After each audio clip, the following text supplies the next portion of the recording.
உலகத்தையே கட்டியாண்டவன் தான் ஜெங்கிஸ்கான். ஜெங்கிஸ்கான் மங்கோலிய பேரரசு. ஒரு வரலாறை மட்டும் சொல்லி முடிக்கிறேன்.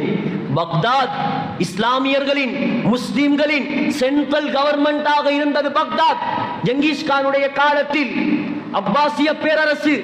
சகோதரர்களே, பக்தாதுல மட்டும் 10 லட்சம் முஸ்லிம்களை கொலை செய்தார்.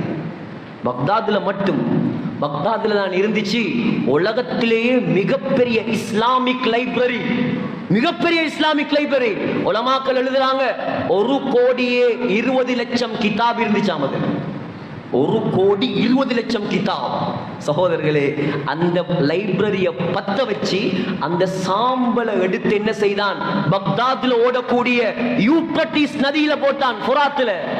உலமாக்கள் எழுதுறாங்க, அல்லாமா இப்னு அசீர் அல் காமில் ஃபி தாரீக் எழுதுறார், ஒரு வாரம் அந்த நதி, அந்த ஆறு கருப்பாக ஓடியதாம். எவ்வளவு அநியாயம் செய்தாலும் அவரும் கபருக்கு போகத்தானே வேணும்.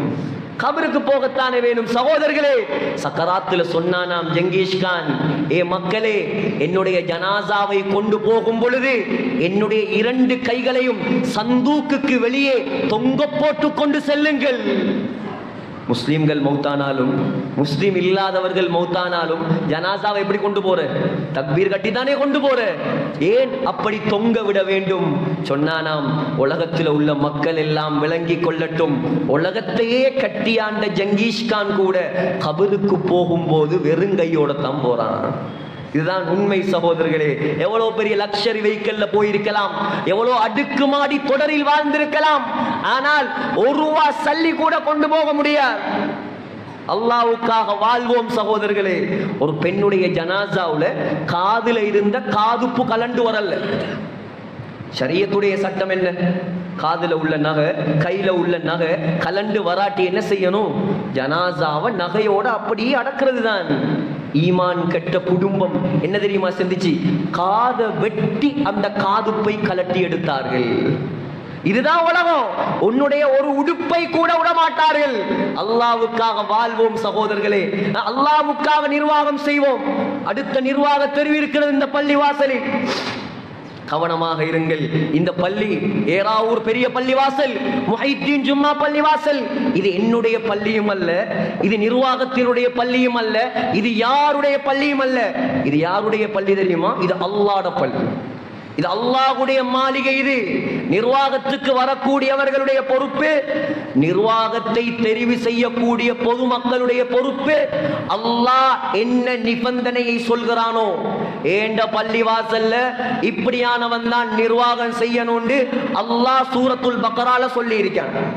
சூரத்துல் பக்ரா இல்ல, சூரத்து தௌபா அல்லாஹ் சொல்லி இருக்கான். அந்த தௌபாவை பெறட்டுங்க. முதலாவது நிபந்தனை ஈமான் இருக்க வேண்டும். 2வது நிபந்தனை அவர் தொழுகையாளியாக இருக்க வேண்டும். யாரு தொழுகையாளி இல்லையோ அவரை நிர்வாகத்துக்கு நீங்க கொண்டு வந்தீங்கன்னா அல்லாஹ் உங்களையும் கியாமத் நாள்ல பிடிப்பான்.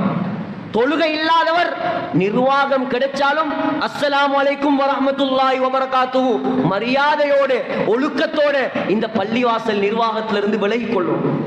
சகோதரர்களே, அல்லாஹ்வுடைய மாளிகை இது. இந்த ஊர் தலை தூக்கும். எதன் மூலமாக? துனியாவின் மூலமாக அல்ல. இந்த ஊரில், இந்த மஹல்லாவில் எப்பொழுது தொழுகையாளிகள் அதிகமாகுமோ, இந்த மஹல்லாவை நிர்வகிக்கக்கூடியவர்கள் எப்பொழுது பள்ளியோடு தொடர்பாக இருப்பார்களோ சகோதரர்களே, அப்பொழுது இந்த ஊரில் மாற்றங்கள் ஏற்படும்.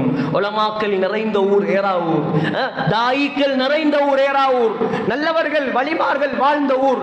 சகோதரர்களே, இந்த ஊருடைய நிலைமை இன்னும் முன்னேற வேண்டும் என்று ஆசைப்பட்டால் அல்லாஹ்வுக்கு நெருக்கமான மக்களை இந்த ஊரில் உருவாக்குங்கள். தொழுகை இல்லாதவர்களை பள்ளியோடு தொடர்பாக்குங்கள்.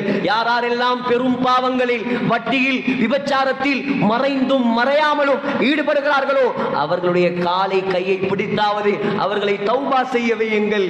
அது மூலமாக மட்டும்தான் இந்த ஊருடைய பரக்கத், இந்த ஊருடைய முன்னேற்றம் இருக்கிறது. ரமலான் மாதம் வருகிறது சகோதரர்களே. சகோதரர்களே, தௌபா செய்வோம். இவ்வளவு காலம் வாழ்ந்தது போதும், இவ்வளவு காலம் விளையாடியது போதும், இவ்வளவு காலம் எங்களை நாங்களே ஏமாற்றிக் கொண்டது போதும். 27ஆம் கிழமை வரைக்கும் எதிர்பார்த்திருக்காதீர்கள், நாளை வரைக்கும் தௌபா செய்ய எதிர்பார்த்திருக்காதீர்கள். இன்றைய நாள் தௌபா செய்வோம் சகோதரர்களே.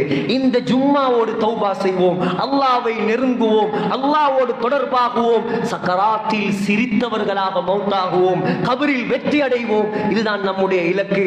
பிலால் ரலியல்லாஹு அன்ஹு சக்கராத்தில் மனைவி அழுகிறாள்.